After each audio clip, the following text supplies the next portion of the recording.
and Facebook. All right. We are live on Instagram and Facebook. I hope everybody can see me this time. When I went on live with Vikram on Monday, they could hear my voice, but they could not see me. It was weird for That like the sounds first like a minute and a feature, half. not a bug. But it is Wednesday evening, and this is the garden party. This is the garden party, and we want a garden party with you. We talk about the plants that grow and some things you might not know.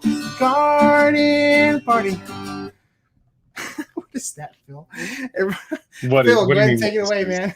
Hey, what up, everybody? It's your favorite plant parent, regular parent, Phil's from Phil's Figs. And look at this ornate fig leaf. Look at that.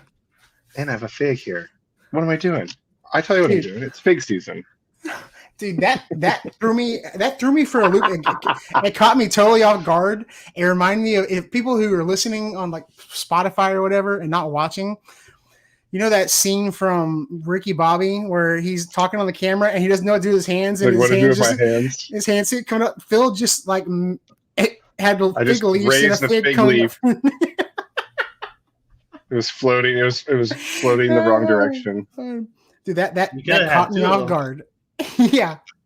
Oh my god, that's gonna be a photo shoot. That's getting the spring. It's got to be a photo shoot for Just Phil's like this. Figs.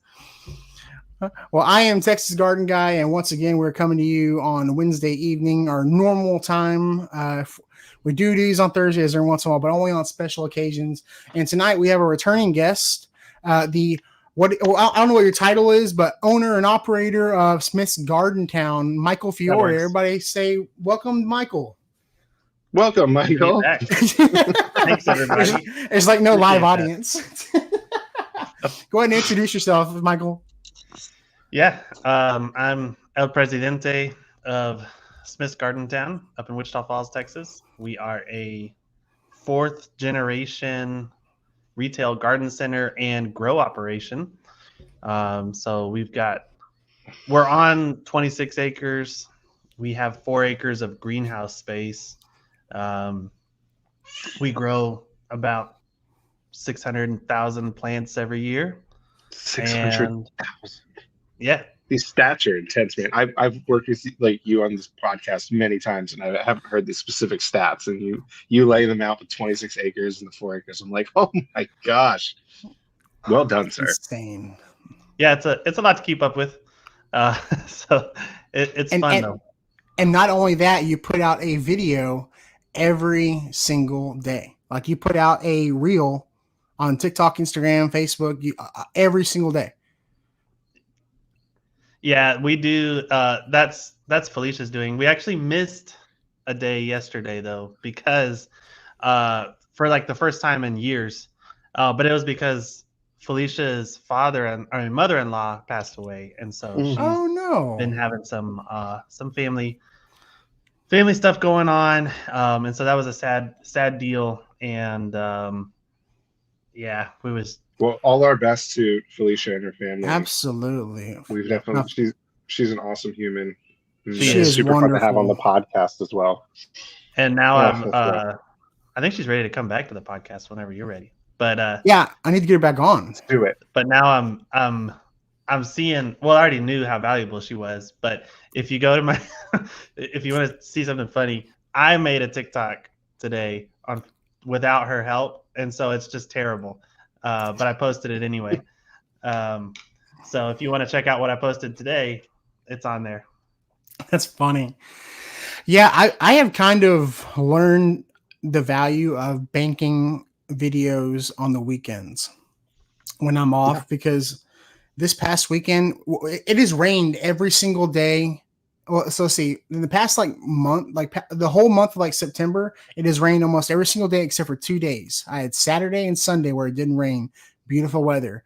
And I went outside and I shot 1 long form video and 6 reels. Oh, nice.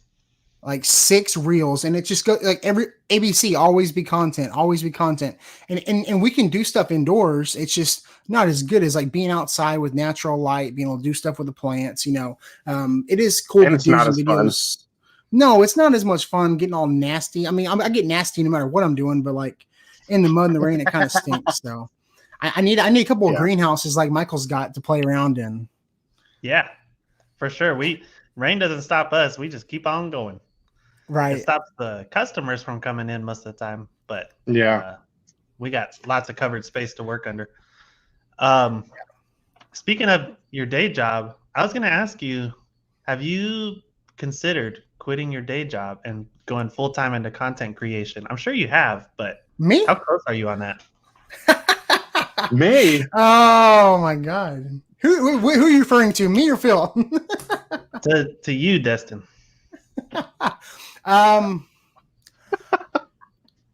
I moved into a new position that is not as physically demanding than when I was in the field doing like hard labor.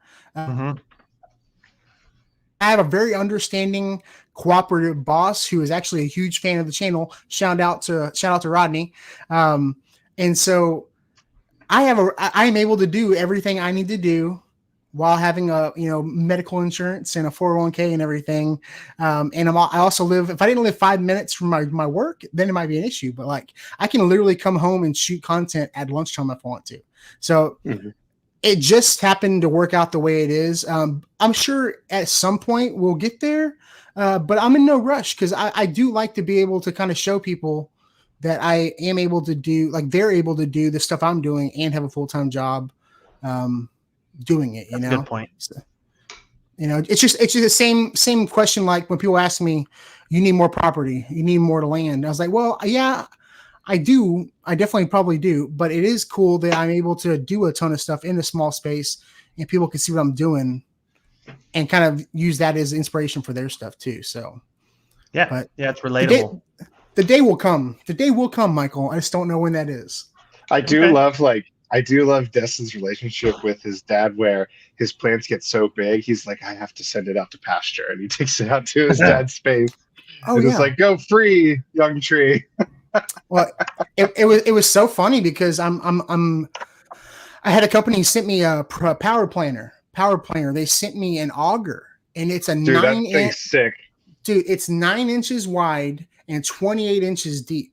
And they sent me like the big drill and everything too, like the 60-volt max DeWalt, impact. And like I can be digging some holes, but I don't plant a lot of trees in the ground here at my house. But at my dad's house, he's got 100 acres. We plant trees all the time. So like whenever trees get too big for pots, I tell people you can grow stuff in pots, but you can't keep it in a pot forever. That's their forever home. Like all my fig trees, my pomegranates. My dad's really into pomegranates. Right. And so he's kind of a plant hoarder like me. He just has more room to play. But I'm going to challenge you on that statement because, like, I know people that have fig trees that are like 15 years old plus that can live in a pot. I find figs to be the exception to the rule. Yeah, figs. But I will say, like, I say this a lot too, that exceptions prove the rule, if you will, because you found exceptions. It goes back to the rule generally applies, right? Right. No, for sure. I mean, people will manipulate root systems. Like, look at bonsai. There's 100-year-old bonsai trees in smaller pots that have been manipulated and maintained. It doesn't mean that the tree is like going to produce fruit, like, or like be super healthy like all the time. Right.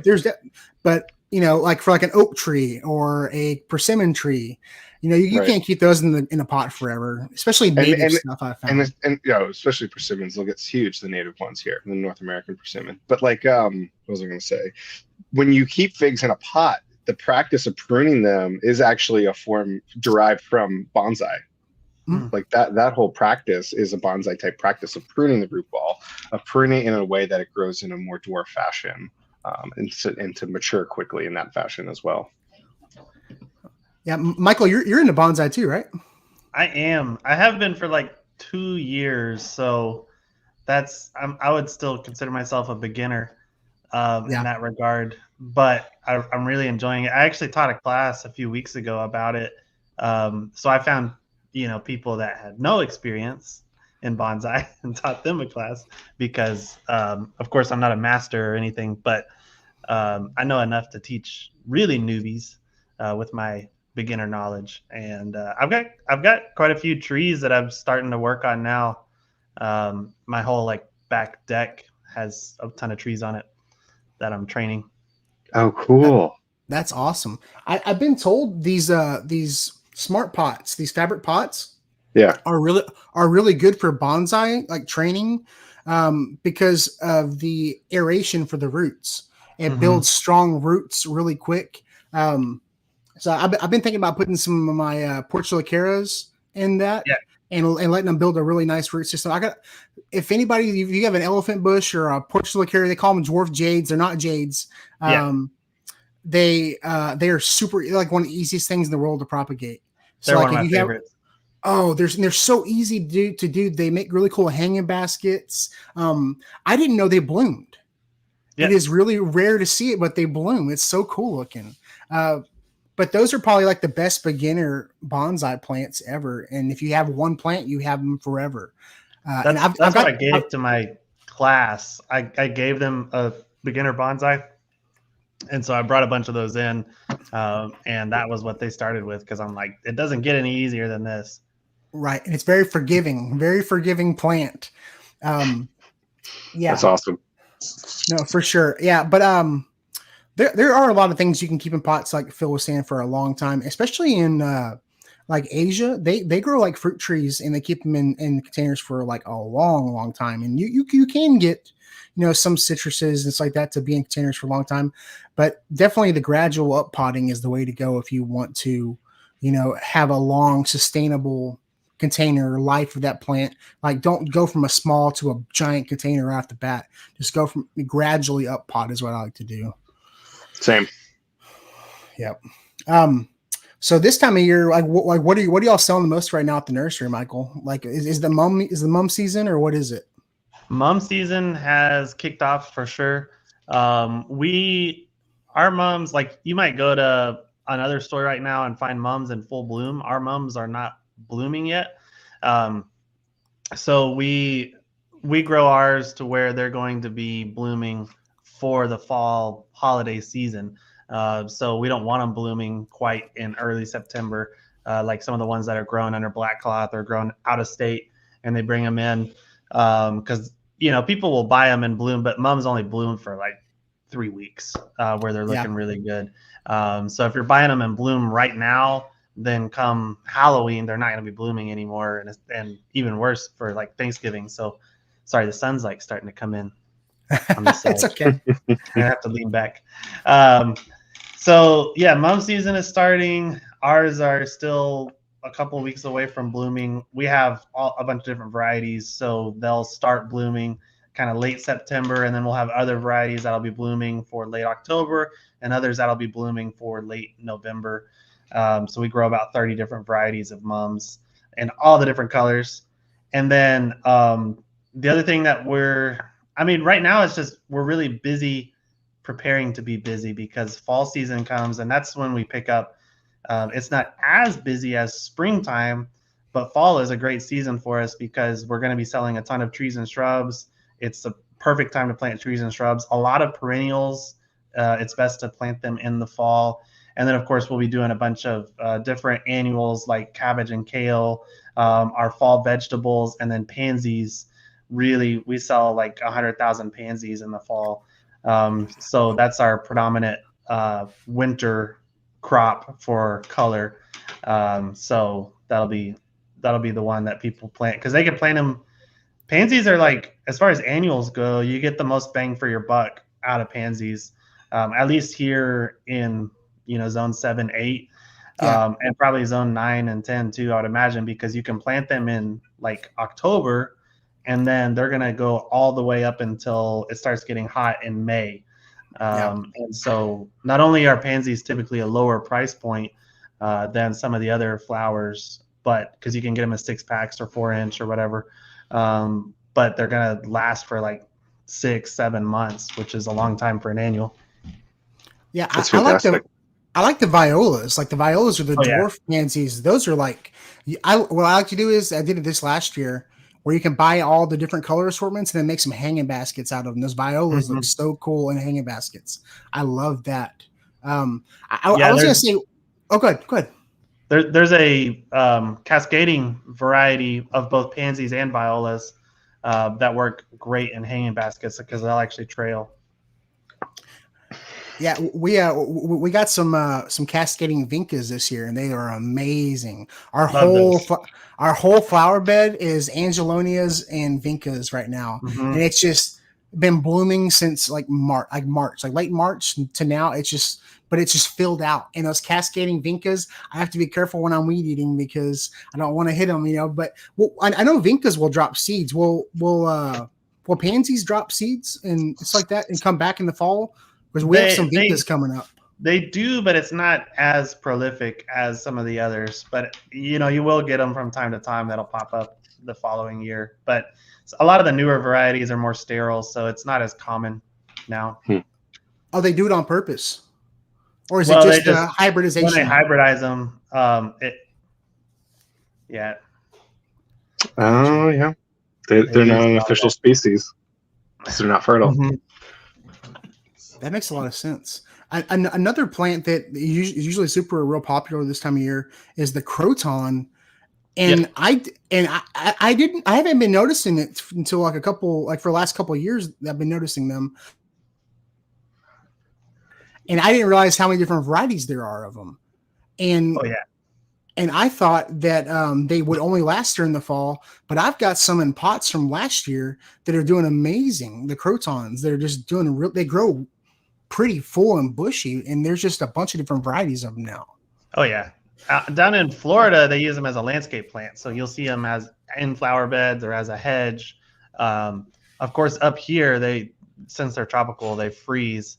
But yeah, we just got our first shipment of those in today, and we sell a lot of those for fall. And what's cool about them is up here, if you can buy them and use them in your fall porch arrangements, they also make a pretty decent house plant. My mom in Pennsylvania has one as a house plant. I've seen them around in her sunroom. Yeah. And it's fun because they're like tri-colored like that. Mm-hmm. A nice bright spot in the house, and they'll do a good house plant. The only thing you got to watch for is spider mites. Love them. So really? You got to keep an eye out for that.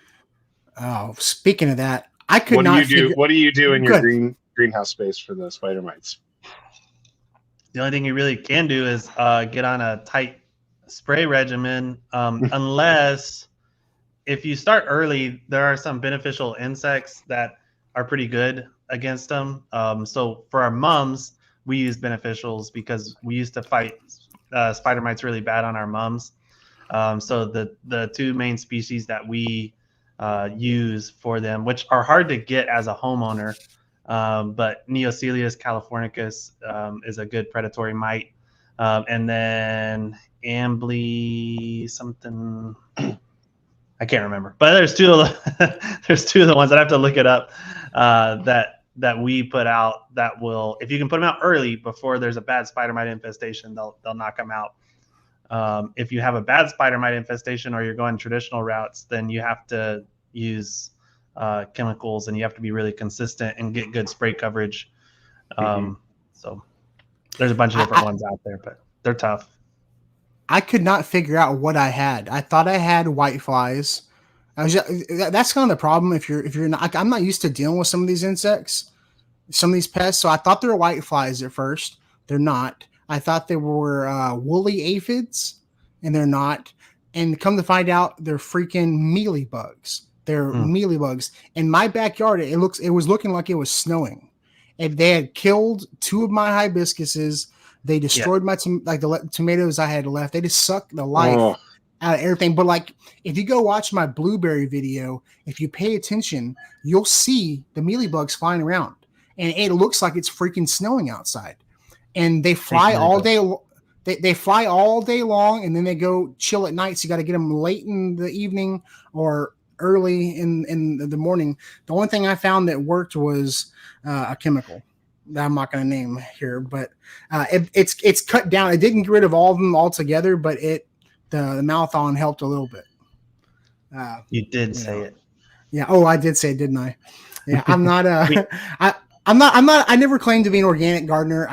Literally, the mealybugs will eat you out of house and home. Like they'll go after plumerias, they'll go after desert roses, they'll go after everything. I mean, they're nuts. And I had an infestation. It was bad. Where do you think they all came from? Man, it's hard to tell because I've never had a problem with them before. But every year, I have a problem with something different. Like 2 years ago, it was the glassy wing sharpshooters. Last year, I had the box elder beetle, which I'd never had before.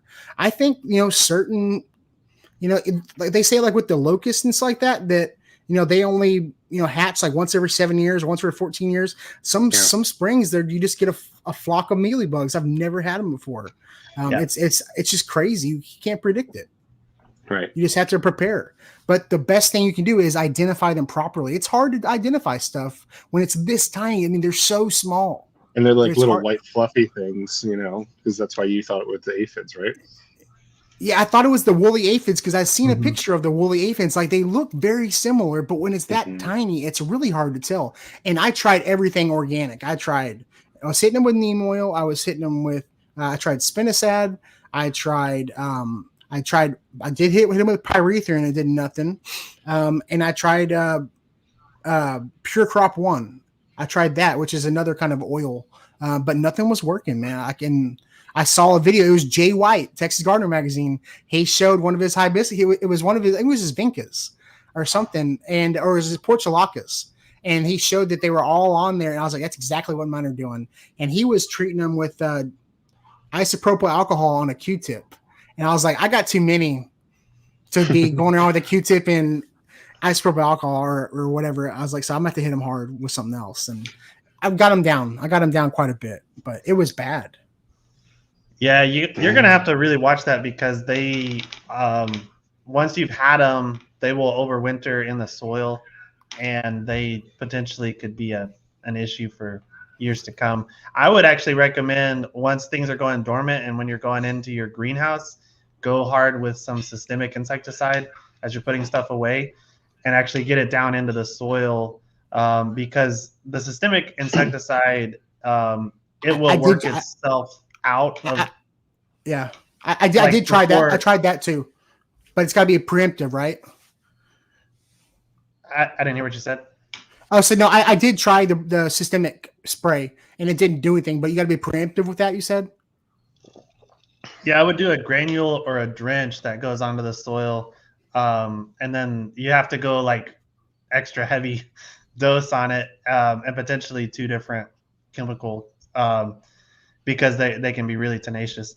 But the systemics, the reason why a lot of people are hesitant to use them is because they travel through the vascular system of the plant. They can end up getting into the flowers and the pollen and the nectar. And so different pollinators could uptake it. But if you use it in the fall going into your greenhouses, it really should work itself through the system and lose its effectiveness by the time you put those plants back out in the spring. And so it shouldn't be an issue with killing pollinators in your yard. No, I'll definitely hit them. I'll definitely hit it hard. Yeah, I'll definitely do that for sure. Yeah, it's so crazy. I'd never had that kind of problem before. Real quick, Blue Sage is in the chat as always. What is going on? We got Patricia. She's in Wichita Falls. All right. I rented a house and it has 2 trees on it, and they have fungus mushrooms. What can I do to save the trees? So does that mean like in the mulch, or I wonder what she's referring to? I would guess that she's seeing it up on the bark. And Patricia, feel free to take some pictures and either send them to Smith's Garden Town page, Facebook page, or just come into the store and see me. But what I'm seeing quite a lot of are trees that got damaged during the drought from the last few years or from the cold back in 2021, because fungus mushrooms don't typically attack healthy trees because they're going to be saprophytic, which means that they eat decaying tissue. So when a tree goes through drought stress and you see that separation of bark, usually on the south or the west side, that sun scald, the bark will actually peel off and die. And then you'll see mushrooms come in and start, colonizing that dead bark, but they're not going to be on the healthy bark, on the other side of the tree. So we see that quite a lot, or down near the base. And same thing can happen from, freeze damage. When you have dead tissue, then the fungus will go in and attack. So the fungus is not the culprit. It's just kind of a result of usually drought stress, heat stress, cold stress. Could be potentially borers getting in there. That's the other thing that'll move in when a tree gets stressed, is you'll get the wood boring insects that will go and attack the tree. And the wood boring insects will kill that tree if they are given enough time to attack it. And that's another case for systemic insecticide can be used on those wood boring insects. Do we have anything like any kind of borer for like oak trees like here? Like I would assume if it's at a rental house, it's probably an oak tree or something like that in the front. You know, it's pretty standard. You know, do we have a boring insect that like goes after oak trees like that? Absolutely, yeah. The red oaks especially have been just getting hammered by the borers over the last few years. We're really over the last decade. They moved in. We had another drought back in 2011 to 2015, and that's when we saw a major uptick in wood boring insects going after those red oaks. Occasionally they'll get on other oak species as well, but the red oaks, they just seem to love them. Wow. Well said. How's it going up there in North Carolina? I heard you say your bird netting is working for your figs. Has it been It is working out? working. The squirrels have laid off a little bit. We had some storms that came through, and afterwards the squirrels started to lay off. And I was like, I wonder what happened. Like, did a neighbor snipe some of them? Like, what's going on? And I was able to get some figs. They were leaving like figs out in the open. I was almost like testing it, like, why aren't they going for these figs? What's going on here? And I was like, something's up. Sure enough, they came back and they sniped. I posted an awesome pic of a coldedom grease. That's a phenomenal fig. Like that is that squirrel's eating caviar because he sniped. He definitely got that fig. But the heat broke here, and we've been getting down into like the high 60s at night and the mid 80s in the day, low 80s, and it just feels amazing. We call it here in September here in Wilmington, North Carolina. The water's still like 80 degrees, but the air is a little cooled off just a hint. So we call it local summer after Labor Day. So it's been nice. It's been nice to garden. I can get out there and not melt and get dizzy or nauseous or whatever happens. Yeah. Everyone at home, please stop before any of those things happen. If you need to take breaks, please take frequent breaks. But now that the heat is burned off, I don't need to take breaks. And then getting lots of ripe figs is just really cool. Yeah, it's the perfect time if you bought a fig tree in the spring, or if you've got some you propagated. Now is the perfect time to get them planted. Yep. And I think people are picking up on that. Like we had the Hobby Greenhouse Club of Wilmington had their fall plant sale. And a lot of people always ask, like, maybe I'll wait till the spring to get one. I was like, no, actually the opposite. Now is the best time. You're going to jumpstart your figs by doing it now. You're not going to see it. All the work being done is going to be under the hood, if you will. It's going to be in the soil, expanding, getting situated. But when you wake up, that you're that much closer to getting your own ripe fig.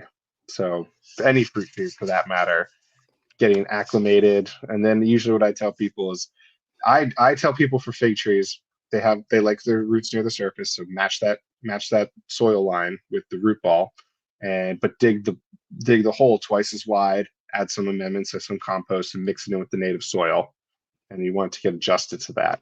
Get it adjusted in its new house and home, and then and give it those times because it'll pay itself forward. Yeah, those are pretty universal rules for planting trees. That's exactly what we tell people for shade trees and the other fruit trees that we sell. Just like you said, and then fall. The reason why fall is so beneficial for planting trees is because it gives your plants 7 to 8 months to establish their roots before the hard time comes, which is summer. Summer is the stressful time for those trees. So most people that get the bug in the spring, they want to go plant something. They're planting trees and shrubs, and then a month or two later, it's 100 degrees and the plants are just suffering and they haven't had time to get established. So by planting in the fall, your survivability rate just goes way up. Because like you said, you don't see what's happening. There's nothing really happening up top. But when you dig trees out in the wintertime, you'll see that they have fresh, white, active root tips that are still growing all winter long. Yeah. Oh yeah. That's the best when I like go to look at some. Like I'm actually doing a lot of up potting of my small ones that I'm moving into the 3 gallons for next year, and it's just so nice to like, hey, they're doing it. They're putting in the work, and it's nice to give credit to the plants.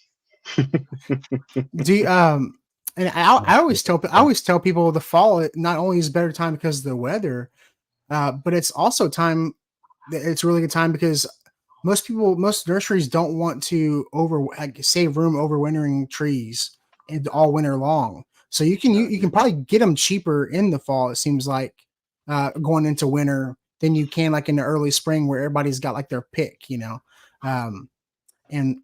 I love it. I think all around fall is better because I was out there all weekend and I barely broke a sweat and I was out there all day long because I get heat cramps. Like it'll start in my neck and go to my back and I got to go inside for an hour, then come back out, like to take a break. And I was trucking along on Saturday. It was so nice. It felt amazing.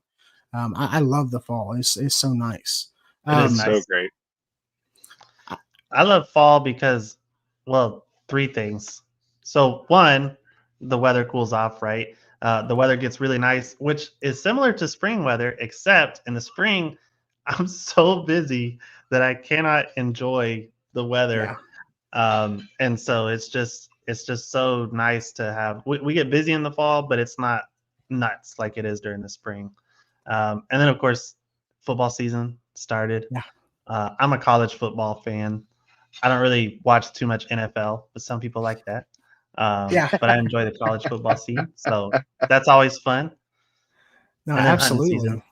That's rule number 3. Isn't that funny? Like I grew up very much into the NFL, like Philadelphia Eagles, my whole life, and then I got away from it because I couldn't get local. I couldn't get Eagles games on the local TV down here in North Carolina, and so I actually kind of drifted away from it. And then it doesn't help. My kids are young, right? So I'm usually chasing them.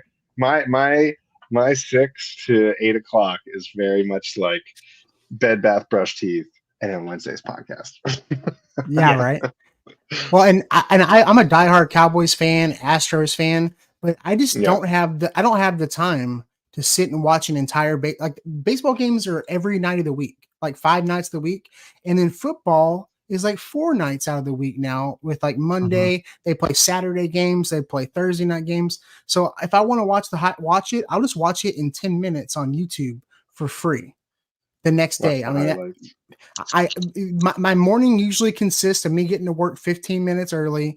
I'll get my coffee and then I'll watch the Astros, score. I just won't pay attention to the score until, the next day. I just watch the whole game in like 10 minutes at my desk. Is that your MO is getting to work 15 minutes early? You like to have that space beforehand? Well, this area of Houston that I live in, it used to just be my subdivision and the company I work for. That was like the only thing out here. And in the past 7 years, it's blown up huge. Houston has expanded and grown so quick. It's insane. But my area especially. And so during the summer, I could get to work in like 5 minutes. It would take me, I could literally drive over an overpass and I'm at work. Now with school starting, like it takes me, if I don't leave here before 6:20, it takes me 25 minutes to get to work. To literally go a mile because it bottlenecks. It's so insane. So that's so frustrating. It's very frustrating. So another reason I need to move out of here and get some. Well, like I'm blessed like you, where I have flexibility with my job. I have to do some field work to check in on projects being built near the coast. But if I can work out of my office, I'm only about 8 minutes from my house. And I had this triangle and part of that trip is I'll drop one of my children off at whether it's daycare or elementary school. And then the beach is about 10 minutes down the road for me in this triangle. So there's a triangle between me, my house, and the beach. And I'll stop and grab a coffee and walk out on the pier. If you guys ever see me post ocean pics, that's probably what I'm doing. And then I'll just dip in to work. Dude, you're so Salt Life. You're so Salt Life. Oh my gosh. If I have to see one more Salt Life sticker. Dude, you are so Salt Life, man. Oh my goodness. This is fun. This is a funny comment. The auto-generated captions are talking about moms instead of mums. It has a British accent, I guess. When you were saying mums, it was saying moms. Mike, do you know the provenance of the name Mums and where it came from? I bet you do. I bet he does. Well, in the year 1747, Sir Alfred Chrysanthemum was actually No visiting. way, up. really? Are you scared? Are you scared You're with at us? first I was joking, and then he said that. I was like, wait a second. I will fact check this entire story right now. I'm going full on Facebook. I'm gonna Google Alfred Facebook's Chrysanthemums. Facebook's gonna put a banner above our live. It's gonna say fact check. There is no such thing as Alfred Chrysanthemum. This is like the ABC fact checkers fact checking me live. No, I think Alfred Chrysanthemum's gonna log in here for a second. Tell us that he wasn't king back Oh then. my god. I actually should probably look that up. I know all of that for the poinsettias, but I never have really looked up why Tell us. I want to hear that because I want to. That's your point. We talked about poinsettias, and now's the time you're going to start working with your daylight hours, right? Well, it's happening all by itself. Happening all by itself. The days are getting that's shorter. the beauty of it is we don't have to manipulate the daylight hours to get our poinsettias to bloom. It's just the days getting shorter, and then they naturally triggers them to bloom in November. So we'll be good as long as we don't turn on any lights in the greenhouses. We're golden. I think we talked about that one of the times you were on here. We're like, who turned on the lights? Who's doing that now? So Yeah. here's some of your neighbors' smart pots. They're up in Oklahoma City. Oh, yeah. nice. Oh, and they're 82 degrees. That's nice. That sounds nice, that feels beautiful nice. weather. Beautiful. That's dry. That's dry air too, right up there in Oklahoma City. It's like nice and like that sounds Most great. days. Let's see. Texas Garden got the Cowboys. Bless your heart. Yeah. Between the I'm Cowboys Cowboys too. between the Cowboys haters and the Astros haters, man, I can't catch a break, dude. I cannot catch a break. Oh my god. Yeah. Well, just root for the Aggies too, and you'll get all kinds of hate and heartbreak. Yeah, well, it's coming for the Longhorns too, so they'll feel it soon now that they're moving into the SEC. So I hope so, but they sadly look like they're really good this year, and I hate to say that. I don't know. I mean, I didn't go to college. Like I went to college. I didn't graduate from a college. I went to several colleges. I just didn't graduate from any of them. But like it always like is weird when I see like Matthew McConaughey on like the sidelines of every Longhorn football game. I'm like, doesn't this dude have something better to be doing? Like what is he doing here? Like, literally nothing better to do. He does what he wants. Yeah, it's so insane. Have you read his book Greenlight? Is it good? No. I think I own It's it. fantastic. And you know what's really good is listening to it on audio book. Does he do it himself? Does he narrate yeah. it? Oh yeah. It's amazing. All right. I follow him on Instagram, and like I don't know, something about him irks me, man. Like every Instagram post or video, it's like he's, you know, he might as well be in the front seat, the driver's seat of a Lincoln, talking while he's looking at the intersection. And he's like, you never know when you're going to need a good bottle of tequila, so go buy my tequila, you know, and just like saying the most, I don't know, idiotic stuff, but it's when it comes out of his voice. Your perspective will change after you read his book. I got it. I got a ton of books that I haven't read. Yeah. No, I'm okay. I doubt I'm missing out on much. I doubt. Oh, wow. Bill, one thing I did get done this weekend. What'd you get? get? I can show you. I got my new futon in for when you come in. Oh my gosh, my room looks fantastic. I'm not going to sleep. I'm just going to play with that Tesseract you have in there all night. If I'm being honest with you, that's that light from some TikTok video I found. It has a voice activation mode, which is when it'll make a noise, and it's got other settings. I cannot find the remote for it to turn it off or to change the settings. So anytime my dog barks, it flashes. I cannot find the remote. Once I do, I'll turn it off, but I can't find it. Oh man. So I can't hear you, Michael. You're off. You're muted, Michael. All right. Thank goodness. I'm just kidding. Oh my! I think he can hear us. We gotta be careful. He has the most knowledge. Oh, yes. He's perfect. He's here. Yeah. No, Nope. we can't hear you. Go out and come back in. Maybe that's what it is. Unless you can do No, something on your end, Dustin. I'll double check. I didn't mute him. Let's see. That's so funny. No, I can't do anything. Go out and come back in, Michael. Oh, talk. What about that? We can hear you now. Yeah. Yeah. Okay, I switched. I don't know. So someone tried to call me, and that messed it up. So I was on this microphone. So is that the DJI mic too? Yeah, but apparently Mm. when your bookkeeper calls you, it messes up the connection. So I switched over to gosh, MacBook. dang it. speaker now. So I bought the new Action 4, the DJI Action 4, and Yeah. I got the mic 2 with it. And I had a pain in the butt trying to get it to connect to the actual camera. And I was shooting my seed starting video on Saturday, and I just tried to edit it on last night. And I was going through, and the first 2 or 3 clips were great. And then the third, the fourth, and the fifth, no sound. My Bluetooth mic disconnected. And I had heard some things about the mic 2 that there were some issues. But that's the first problem I had. So now it's making me not trust it anymore. I don't know. I like the wireless mic. It's nice, but the software now at CapCut, the vocal isolation is so good now. You almost don't need it. Good. You almost don't even need it. It will save you time. Like, yes. Because you won't have to activate it as much. And then sometimes if I do the voice isolation, I have to you want to bring the volume up to match the pitch of the rest of the video, or the decibels. I shouldn't say pitch, so match the decibels of the rest of the video. But thanks, CapCut. Yeah, CapCut's awesome. I actually, Destin. Yeah. Go. I was going to ask more about smart pots, because my old coworker. They're here. They're listening right now. Yeah, I haven't reached out to them yet, but I was gonna reach out to you. So I was very skeptical. I've had a couple of fabric pots in the past. They were not smart pot brand smart pots. There's a lot of knockoffs online, and dumb pots. They're dumb pots, exactly.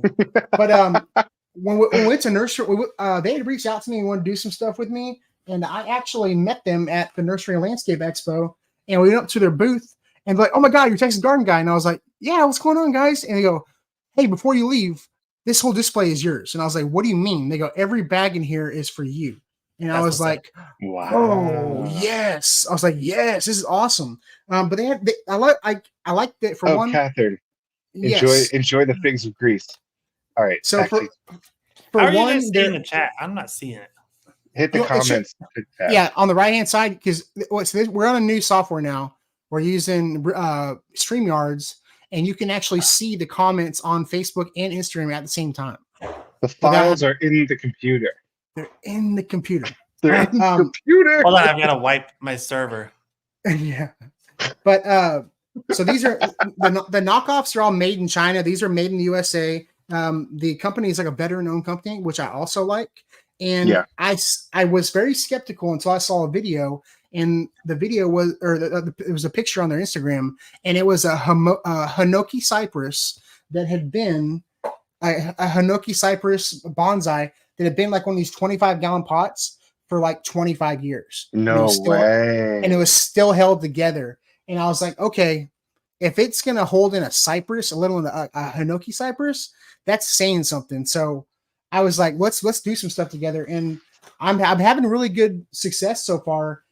I've only done the sweet potato and then another tree, but I'm finding that's really good for aeration, and it's growing. They're draining really well, and apparently they last a long time. So that's what I mean. That's what I want to hear, because plastic pots, they do break down with solar exposure over time, and so I go to move a big pot and it just crumples in my hand. I was like, well, that's not helpful at all.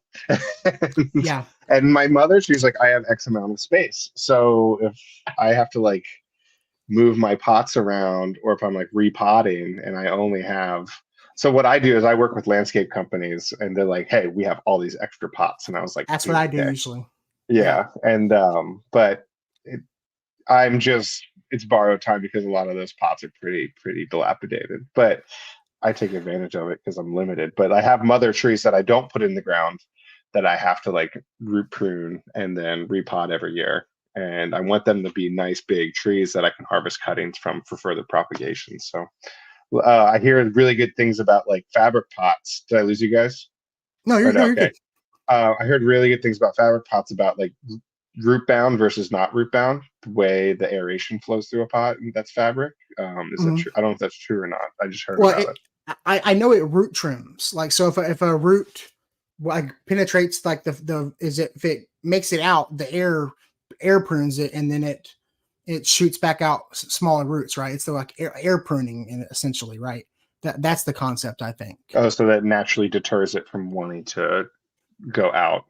Yeah, because they make those plastic pots that are like all full of holes and stuff on the side, and those are Right. called like aero pots or whatever, and it's like growing fast roots really quick, and the roots kind of air prune. Is that the right term, Michael? Am I using that term properly? Yeah, it is. Okay. Yeah, so I mean, I was sold once I saw the Hinoki cypress, and the only thing I'm probably not going to do is put it on the grass around like where I would normally weed eat, because if you were to weed eat around it and hit it with a weed eater, I'm sure I would gash it or whatever and then split it open. So like if I put it like in the rocks on a paver, I'll probably keep on that, or like the concrete or whatever, you should be good. But I'm probably not going to put it in the grass in a spot where you want to weed eat around, because I figured that would probably slash or cut open the bag or something like that. I've got one of their raised beds that is sitting over grass, and my yard guy goes through and weed eats around it, and he's not very careful, and I haven't had an issue yet, but it's only been there for like 1 year. But still, it's gone through a That's full pretty summer good though. That's good of durability. That's a good, getting yeah. weed eated around, and hasn't been an issue yet. Yeah, I've definitely got some that need to be some figs, especially they need to be repotted. So I may give it a try, especially over winter. I want to see how they do over winter and everything. But I like the variety of sizes and stuff like that. I like the sizes. It's really Yeah. neat. I mean, especially if they're going to give them to you for free, just be like, hey, if I mess Yeah. this up, just keep them coming. And also, you know, I Justin, stop breaking the pots. Yeah, right.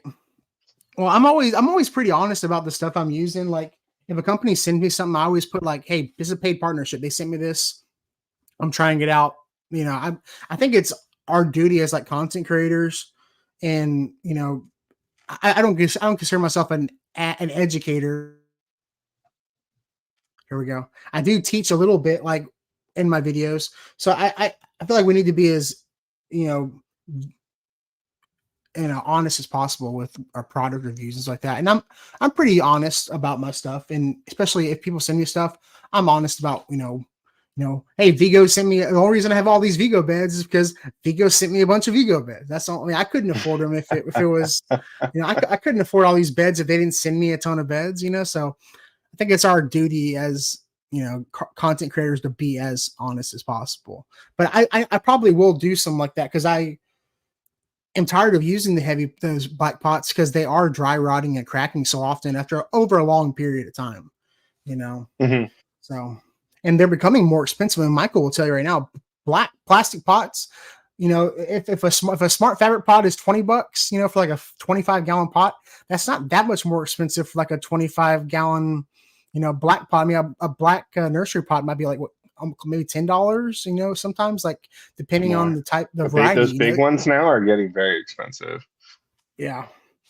Yeah, I need to start like selling mine, because I'm seeing now that people are buying little plastic pots, but in like 4-packs on Amazon, and I'm buying them by the truckload, and then I also have all these used pots because we have a recycle program, and so people will bring us their used pots, and we go through them and sort them and see what we can reuse, and then we'll give away others and that we can't use. And so, but I'm like, man, we have this like giant, we call it the boneyard of just all these pots that we haven't sorted through yet, or maybe there are larger tree pots that come back from when our guys are planting trees. And I'm like, I just need to load them up on a truck and go down to like a street corner in Dallas and just sell them. Yeah. Well, I mean, I've seen like people like take those plastic crumblers and then like melt down the plastic and put it in, Like, how cool would it be? I thought about this to get one of those, and like he would make like lamps and stuff with it, like lamp bases. But I was like, what if you made fancy pots with it? And all of a sudden, you repurposed all that to make, I don't know, for like fancier. That they required more plastic, but you would have this fun, fancy product that's upcycled. Or you could sell them in your nursery. Like, hey, say $5 for a Yeah. 15-gallon pot. You know, you could just do that. I've seen people do that as well. Yeah, we have this big bin like on the front corner of our store where people drop off pots, and we always tell people, like, if you're looking for pots, just come grab out of the bin. You can take whatever you want out of there, because we haven't processed them or sorted them or anything yet. Once we take them back to the back and we clean them and we restack them and sort them out, then if people want something out of that pile, then we'll sell it back to them. So I'm not familiar with Very Dear cool. Abby, but Blue State's we're the Dear Abby of the home garden. That's like an advice column in the newspaper, I think. Maybe that's what it is. Oh, that's right. Yeah. Smart pots. I did see this. They had they have pots that people actually will like plant like big oak trees, and then they'll put them in the ground so that they're easier to get up, like without like doing too much root disturbance like that, which is kind of Right. neat. And they can slowly, and then they remove it after it's established. Oh, I like that. That's a great point. That's kind of neat. That'd be cool to try with a fig tree. I wonder how that would do. It'd be great. I was going to ask this, Phil, because you do a lot of up potting, Michael. Y'all up pot and all this stuff.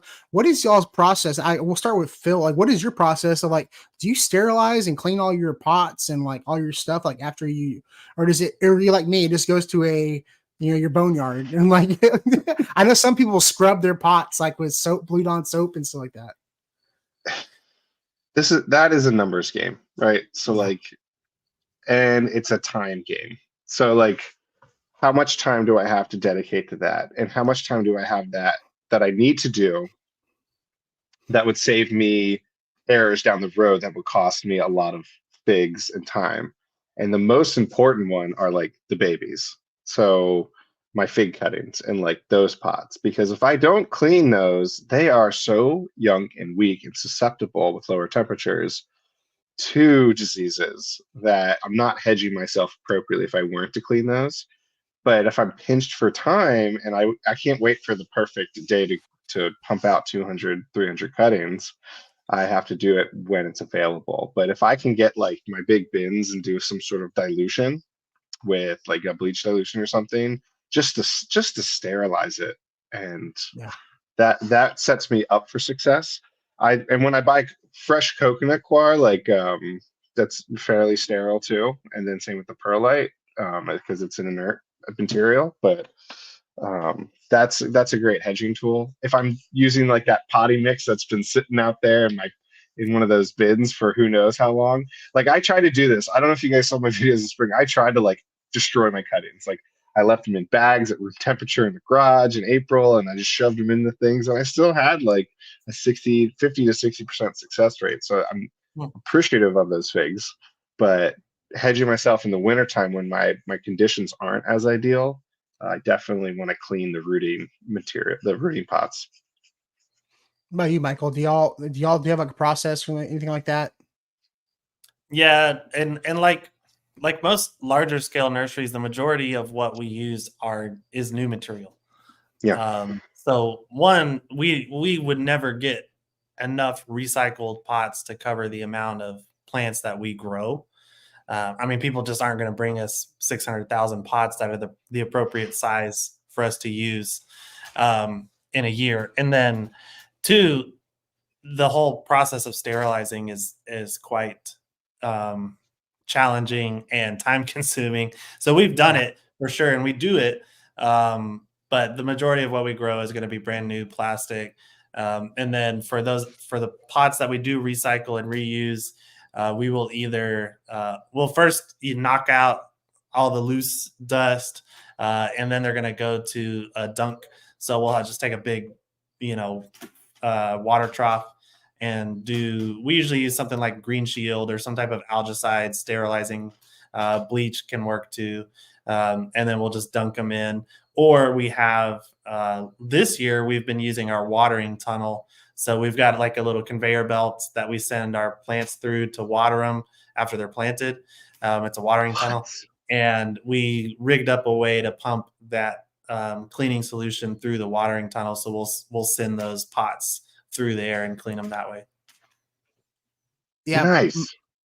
My go-to is like Phil was saying, I sat there and I cleaned a bunch of like 3-inch circular pots one time, and like I spent like 2 hours. I filled my Yeti cooler up with like, I needed to clean it anyway, so I put like a little bit of bleach and some Blue Dawn soap and some water, and I was dunking. I had my drill with the little drill brush thing, and I was going, "Eh," and I was just covered in soap, and I went for like 2 hours, and I look over and my stack is not that big.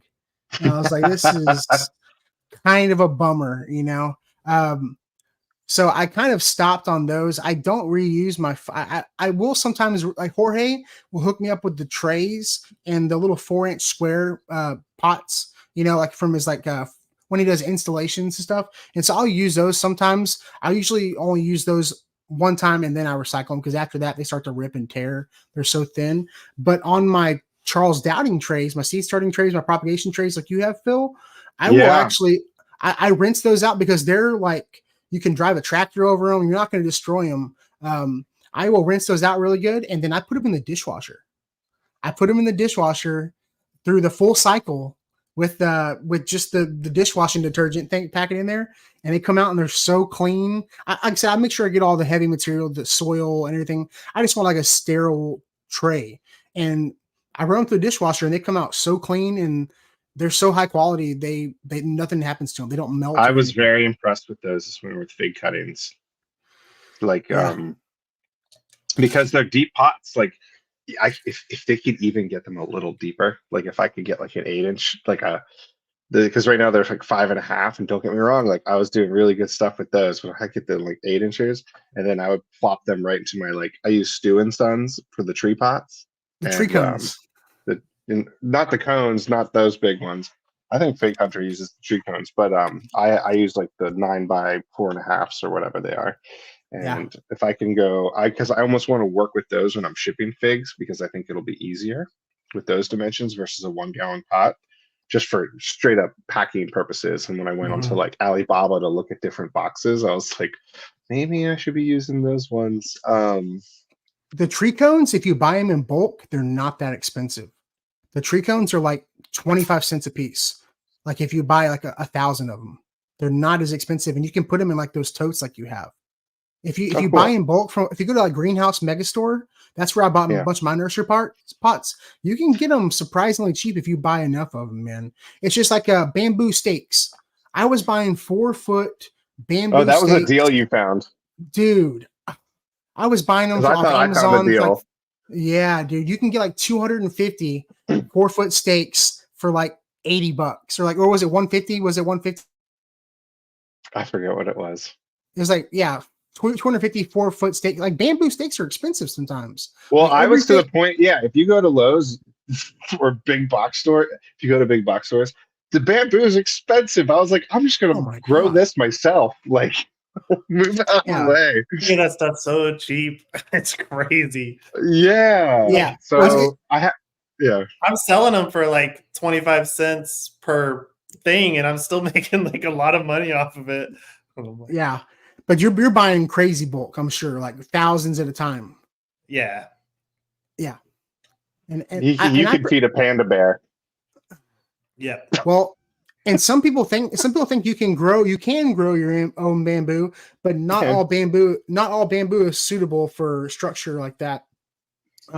There's some kinds of bamboo that are really thin walled and that you can't really use for you could, but it just won't last very long. Like a lot of the bamboo we get like for stakes, it rots out pretty quick, Yeah, it'll totally bamboozle you.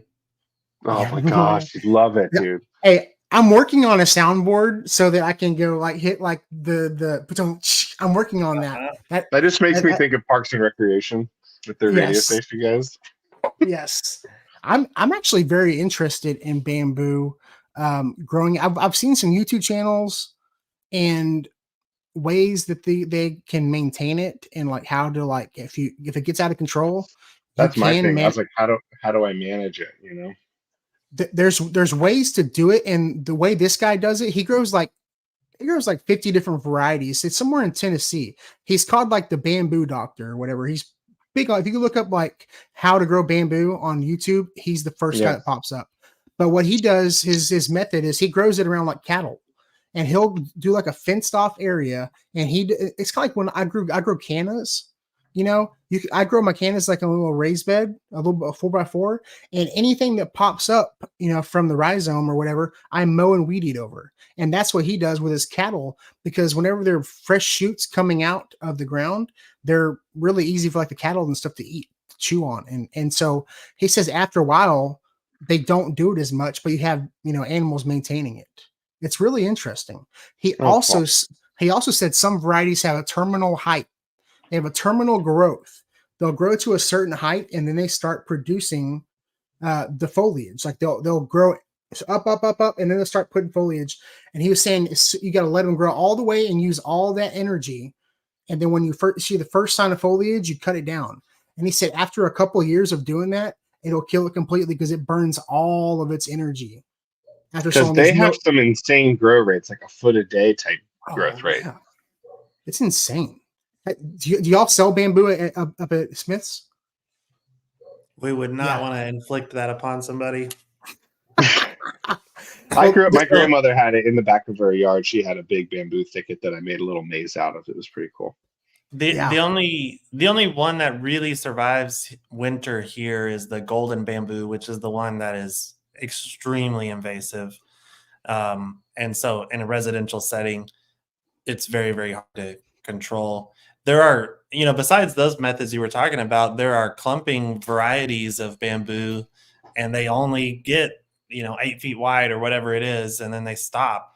I was watching a guy in Florida that was growing a bunch of those different varieties, and he was like, I've had this, you know, these ones here for 40 years, these ones for 20 years, and that's as big as they get. You know, they're super tall, but, you know, width-wise, that's as big as they get because they're clumping varieties, but those are going to be your more tropical varieties. Yeah, well, and he was saying it's such a huge for some of the varieties. It's a big market for them. There's some varieties of bamboo that are called black bamboo, and they're super expensive, like to buy the material. So you have to cut it and let it dry for like quite a while before you can sell it. But people who make like wicker furniture and all kinds of stuff, they need those items, and he makes a freaking killing. And he's got so much. Like I think you can go to his place and you can pay like so much a stick to go cut down your own bamboo and make, because I thought about making all kinds of structures, and I've done like green bean, you know, grow tunnels and stuff like that out of bamboo. And you know, besides like the end that goes in the ground, which usually rots out pretty quick, it's pretty durable. I mean, it's good stuff. Yeah. I mean, I use it as for shipping to like keep the fig in place and the structure of the box. When I lived down in Peru, I was like in the rainforest, and man, they had some huge, you know, ones that would get like this big around, and we would chop them down and build stuff with them. It was fun. Well, it's amazing to think it's a grass. Yeah. And I think there are 2 varieties of bamboo that actually are native to the United States. There's only like 2 varieties, and one of it's more of a cane. Like most of it's more of like a cane that grows like on riverbanks than anything, but it is in the bamboo family. But not all bamboo is invasive. There are native species of bamboo. I think one is actually extinct. It's not around anymore, but the other one is like, you know, a cane, like the canes that grow like on riverbanks. Like those are a variety of bamboo. I mean, does that sound right, Michael? I'm not familiar with that one. Yeah, I'd have to, somebody fact check me. Please fact check me. Yeah. No, I'm excited. I mean, Phil, have you got your fall garden planned yet? Have you started?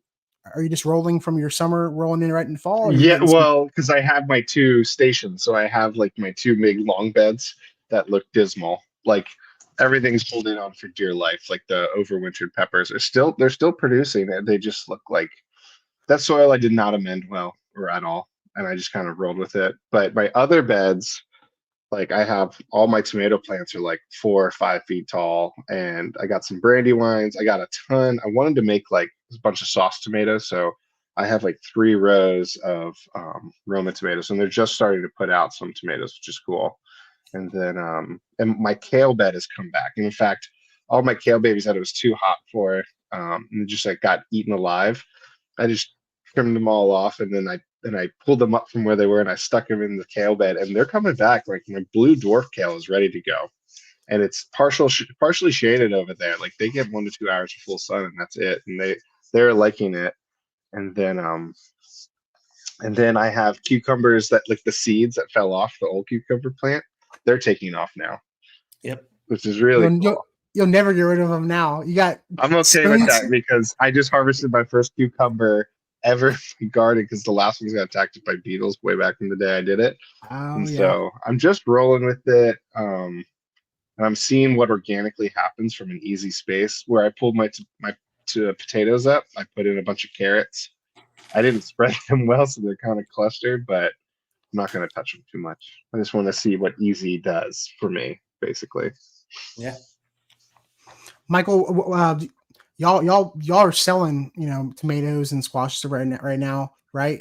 What varieties do you recommend to people for growing for fall?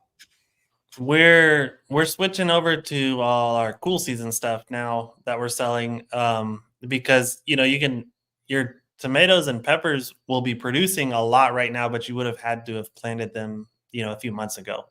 Mm-hmm. And so what we're selling now are going to be, broccoli, cauliflower, collard greens, Brussels sprouts, lettuce, kale, mustard greens, all that stuff is going to be your cool season. And then as far as seeds go, carrots and, some of the root plants like beets and radishes can be planted now for us up in this part of the world. Do you know what I did do that was by myself that I got giddy over? This would be like for all you garden nerds out there that are listening. I have dwarf palmettos, or like one of the few native species of palms that grow here in North Carolina.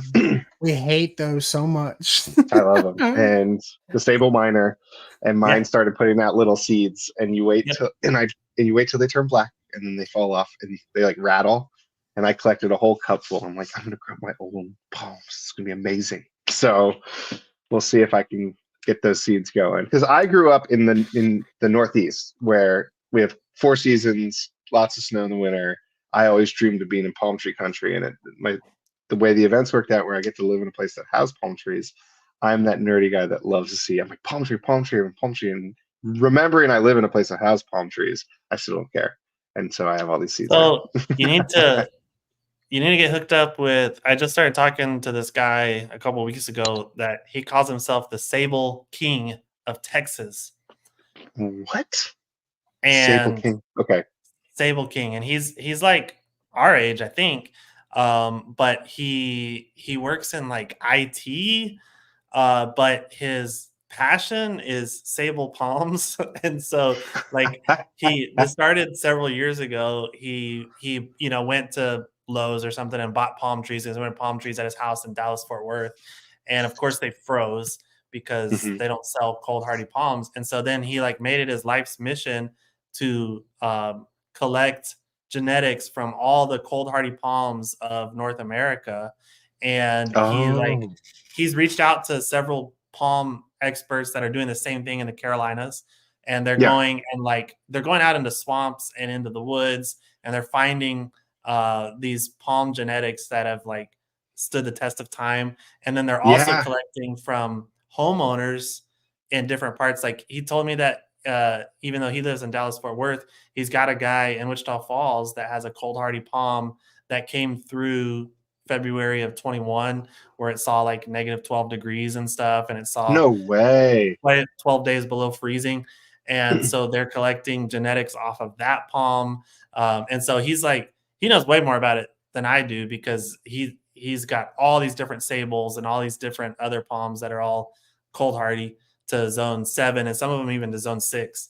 And so I know that the needle palm gets up to zone 6 and it can grow in like Long Island and stuff. And but like we have about Bald Head Island, North Carolina used to be the known extent of the sable major palm, like the cabbage palm we all know of. That's on like the South Carolina flag and stuff. But they just discovered natively grown and transferred seeds that are tall in Curry Beach, which is here in New Hanover County. But like the sable miners have grown all the way up to Currituck County, which is about an hour south of Virginia Beach. on this one island out there. So I'm excited to nerd out with this guy about palms. Yeah, he will. And we're looking at, I want to bring him in for like a class or seminar to our nursery and then start carrying some of the genetics because he's starting to grow them now. He's even got he's got his house in Dallas and then he's got a farm out in East Texas where he's going to start scaling up and growing quite a few of them. That's really cool. I mean, that just goes to show you for every type of plant, there's somebody who's like obsessed with them.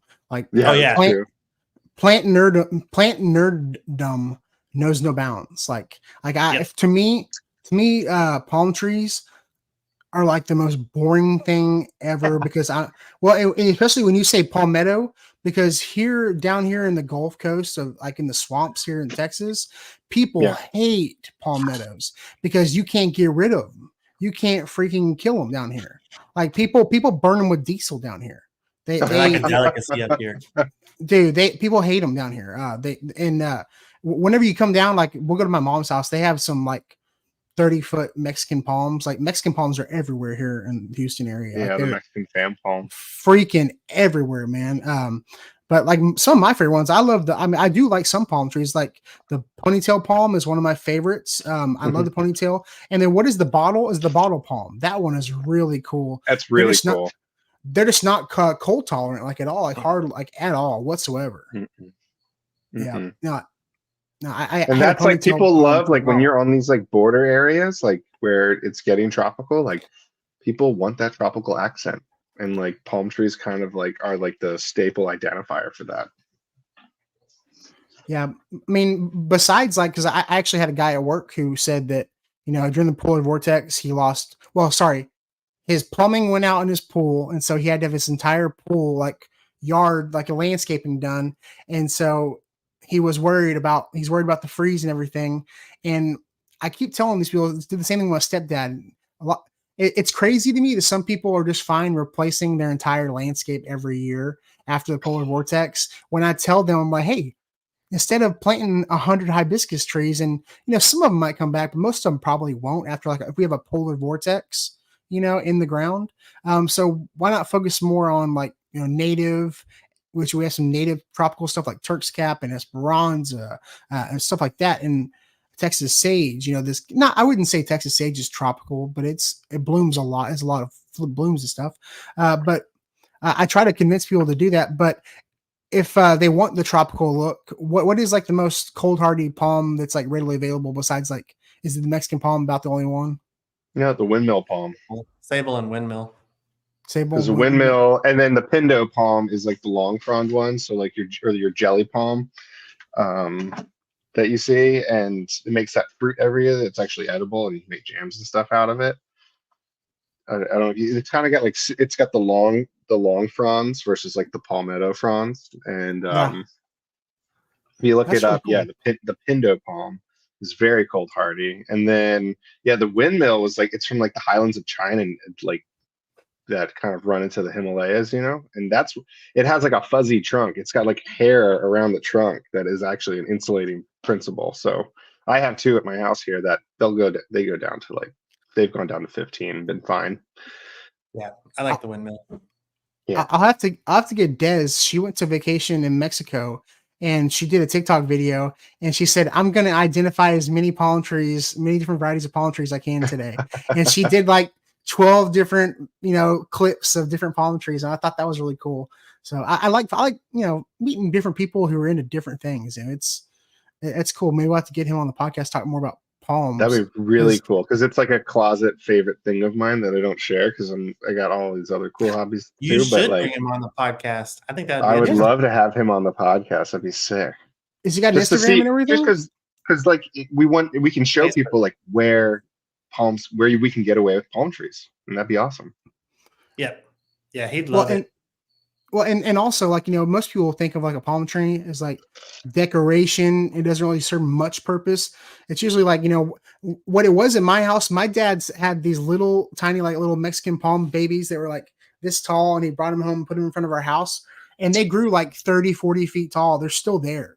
But what I knew them for growing up is the birds would nest up in there, and then every spring snakes would be going up the palm trees to get the baby birds. And so like every spring we'd have usually not like rat snakes and stuff like that, nothing venomous, or king snakes wrapping all the way around a palm tree, going all the way to the top, and then chasing birds around and them falling. And they make a mess too sometimes.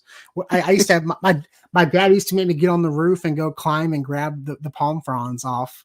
And so not fun to clean up after a storm, especially here in the Houston area like that. Yeah. So speaking of that, I got some people in Baton Rouge. A guy that's going to be on the podcast soon, the Cajun Gardener on TikTok. He's going to be on the podcast in like 2 weeks or so. Really nice guy. I met him on TikTok, and he's going to be on. I think he's like almost in the direct path of the storm. I think my company has an office there in Baton Rouge, and they're getting ready.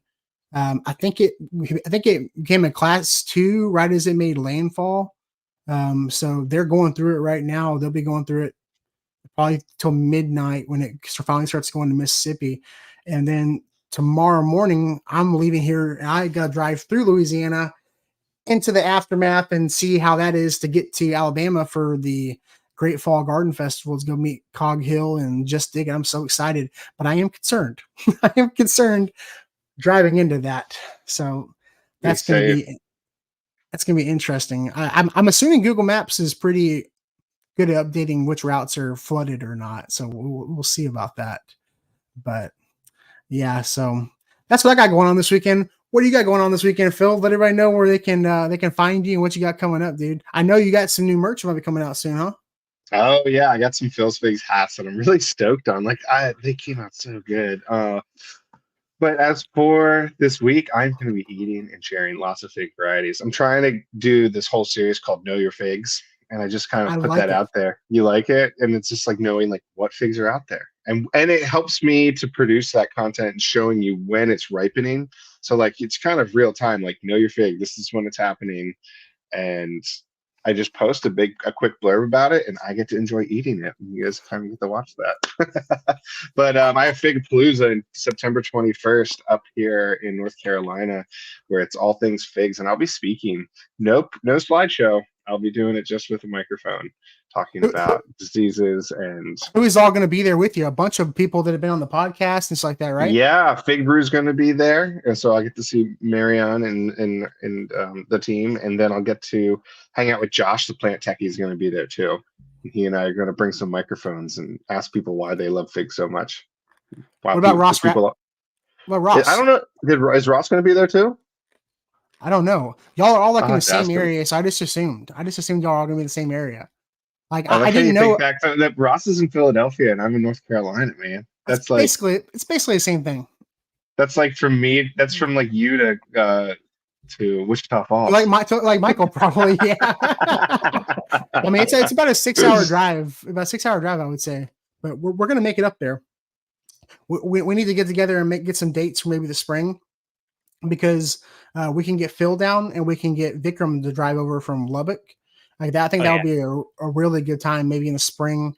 Your busiest time of the year, make some time for us. Yeah, sure. Oh, we should do a video where me, Phil, and Vikram come to work for you for a day, and do like a dirty jobs like with me, Phil, and Vikram. And it's just me, we're like playing with your figs the whole time. You're like, Phil, you have to water the other plants too. No, you'll just be answering customers' questions. Perfect. You have to put me, Vikram, and Phil all in different tiers. Like make me loading people's trucks. Make Vikram you drive a forklift? Yeah, I'm certified actually. I'm going to be a greeter. Yeah, say Phil's got to be customer service 100%. You got the face. And then Vikram has the voice for radio, like he just be the one over the loudspeaker makes all the announcements. In 15 minutes, we're gonna have a sale on Vinkas. Come on down. I did just buy a nice PA system, so he could do that. Oh my gosh, Vikram would be perfect for something like that. Oh, for sure. Yeah, I think we definitely need to plan something in the spring, and I'm pretty open so far in the spring, so we should lock something, and we'll talk. But real quick. Oh, and get right as I'm talking about events, I'm going to be doing an event with Jorge. We're going to be doing a fall event. Don't worry. Every year, me and Jorge will do a spring event and we'll do a fall event. And I'm willing to bet Jorge would love to come as well. So we we'll definitely get Jorge. Jorge said he'll pay for the gas if I drive. Usually, that's what he usually tells me. But Michael, let everybody know what you got coming up, what you got going on, and where they can find you. So Smith's Garden Town on all the social media channels. I've got some trade shows coming up in the month of September that I'll be going to, and so I'm excited about that. And then next week, my wife is getting sworn in as a U.S. citizen, so that's exciting too. That's huge. Yeah. Congratulations, Her man. ceremony next week Yeah, in Abilene, of all places. I don't know why her ceremony's in Abilene, but that's where it is. Oh, speaking of trade shows, you were at the expo and we didn't even see each other. I saw you. What? Yeah, I yelled at you and you didn't hear me. Dude, I was out of it. I was so out of it. Yeah, I was a zombie. It was when that I whole was weekend. in line. It was miserable. So you saw that huge line that got backed up trying to get in. Oh yeah. I was in there and I saw you like pull your camera out and walk by like, wow, look at all the people. But we were all miserable. We were stuck So in if I line. go back and look, I'll probably see you in line. Yeah, I yelled at you. I was like, Destin. And then Oh you my didn't God. look. And then everyone around me was just looking at me like, why are you yelling? And I was like, I sneezed. That's so funny. Did you see Vikram or Jay or anybody like that? No, I saw Jorge. We talked. Okay. Yeah. Oh well. Maybe next TNLA I'll see you. Oh, but yeah, that's exciting, man. About your wife. Congratulations. Yeah. Yeah. Well, awesome, man. Well, yeah, we are definitely going to figure something out where we're all going to be in the same place. I had never met Vikram, and I met him, and we got to go hang out with him, and Jorge, and go have dinner, and it was so much fun. And so it's always nice to. I see y'all all the time online, and it's weird that I never met you in person. Like me and Phil are like best buds. We talk every single week, and we've never met. It's so weird that we never met in real life. Isn't that weird? That's the miracle of the internet. Like that is true networking by taking advantage of like creating stuff with friendships through it. Well, yeah. Well, and we passed a year of when we first did our first podcast together when you came on the Texas Garden Guy show, but we're coming up in October on the 1-year anniversary of the garden party. So I've been here every week, but Phil has not, but I will still consider it our friendiversary. So that is coming up. I love it. We'll have to do something big. We'll have to have a bunch of people on for that. But thank y'all so much for coming on. I really appreciate it. We'll obviously have you back on in the future, Michael, because I know you're going to start having a little more free time soon. So, but appreciate everybody hanging out in the chat. If you have any more questions, drop them down below. Make sure you follow Smith's Garden Town, follow Phil's Figs, Texas Garden Guy everywhere, and we'll see y'all next week. Oh yeah, you put your thumbs up. It does the thing, I think. Are you like this? What does it do? Yeah. All right, y'all. We'll see y'all next week. What an exit.